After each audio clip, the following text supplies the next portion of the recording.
This is Theocracy Watch. Imagine coming home from war, then being told you don't qualify for VA care because your marital status or politics. Welcome back to Theocracy Watch, where support our troops is now reserved for veterans who toe the far-right Christian line. In mid-June, the VA quietly struck out protections for marital status, political party, union membership, and national origin from its hospital bylaws.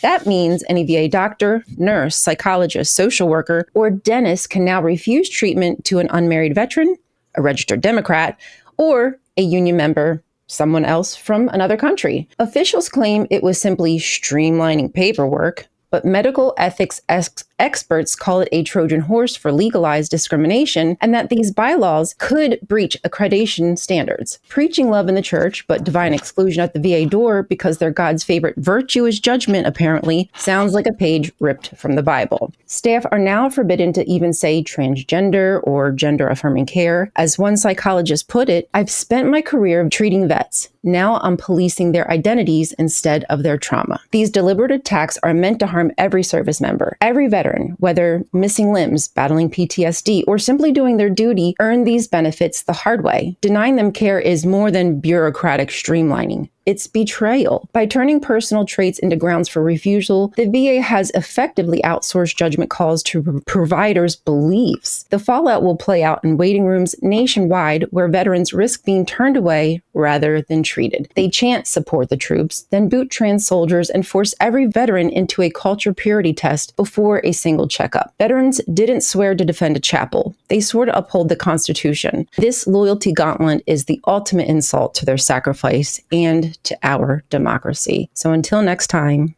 keep asking questions. Stay curious. You're wild. You give your life for allegedly to protect the Constitution, which gives us our rights here in this country, and that only qualifies if you meet certain criteria. Certain political criteria, religio-political criteria. National.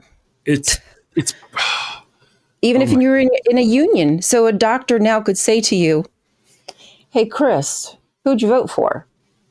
How does that sound right?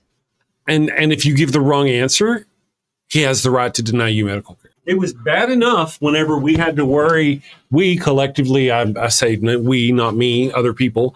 It was bad enough whenever we had to worry about them coming upon an accident, seeing a gay person, and being a Christian and an EMT refusing to give medical care to that gay person or Jewish person or Muslim or whatever insulted their religious sensibilities at the time.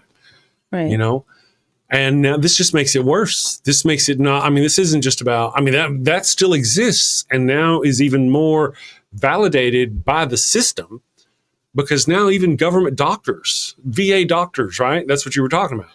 Yes. So at the VA, they can discriminate against a veteran, someone who devoted their life to uphold an oath to protect the Constitution.